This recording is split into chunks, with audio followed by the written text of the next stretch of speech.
मुंबईकरांसाठी एक महत्त्वाची बातमी आहे। डिसेंबर संपत आला तरी देखील मुंबईमध्ये थंडी पडलेली नाहीये। 2 दिवसांपासून मुंबईचं वातावरण मळभ असल्याचं पाहायला मिळतंय। तर अरबी समुद्रामध्ये तयार झालेल्या कमी दाबाच्या पट्ट्यामुळे हे वातावरण तयार झालंय।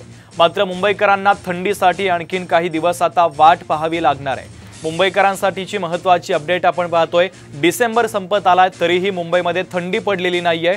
तर 2 दिवसांपासून मुंबईचं वातावरण मळभ असल्याचं देखील पाहायला मिळतंय। तर अरबी समुद्रामध्ये तयार झालेल्या कमी दाबाच्या पट्ट्यामुळे हे वातावरण तयार झालेलं आहे।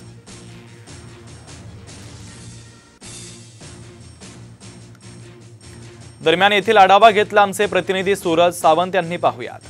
डिसेंबर उजाडला तरी मुंबईत अद्याप थंडीची चाहूल ही पाहायला मिळत नाहीये। मात्र मागील 2 दिवसांपासून आपण पाहतोय की मुंबईतले जे वातावरण आहे हे कुठेतरी ढगाळ पाहायला मिळतंय। यामागचं प्रामुख्याने कारण म्हणजे सध्या प्रदूषणाची श्रेणी ही मुंबईतली मध्यम आहे। पश्चिमी प्रकोपामुळे वातावरण ढगाळ झाल्याचं सांगितलं जातंय। मुंबईत हलक्या प्रमाणात धुकेही आहेत। पश्चिमी प्रकोपामुळे वाढलेली आर्द्रता आणि यामुळे प्रदूषके हवेमध्ये साचून आहेत। प्रदूषकाचे प्रमाण कमी असले तरी आर्द्रतेमुळे प्रदूषके वातावरणात थांबल्यामुळे मुंबईत धुरकट वातावरण झाल्याचं पाहायला मिळतंय।